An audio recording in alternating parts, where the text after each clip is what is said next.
Graikišką musaką vegetariškai iš tikrųjų galima pagaminti labai greitai, tiesiog bulves nuskus, supjausti griežinėliais, apšlakstyk aliejum, druskytę, pipiriukais, gali dėti ir ciberžolės ir kitų mėgstamų prieskonių.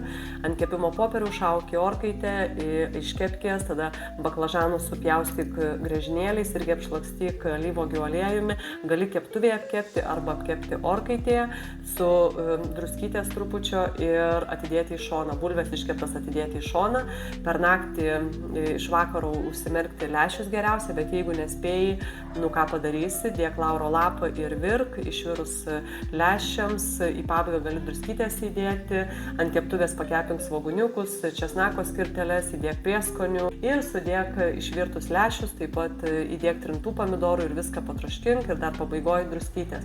Paruošk bešamelio padažą truputį kitokį, dėk sviestą, įdėk speltą miltų, viso grūdo, tada augalinio pieno įpilk ir tiek druskos, muskato riešuto truputėlį ir viską išmaišyk, kol susidarys tiršta masė. Ir galiausiai viską susluoksniuok.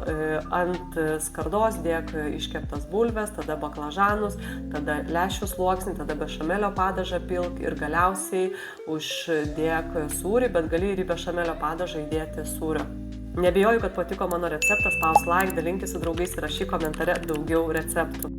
O jeigu nori ne tik receptų, bet išmokti gaminti ir valgyti sveikai, atvyk į stovyklą Tenerifėje ir išmoksi valgyti ir gyventi sveikai, gaminti lengvai, be jokių sudėtingų ingredientų ir greitai paruošiamus patiekalus, susidėliosi savo mitybos planą ir pagerinsi sveikatą, pamatysi šalį ir turėsi daug gerų emocijų. Laukiu tavęs Tenerifėje.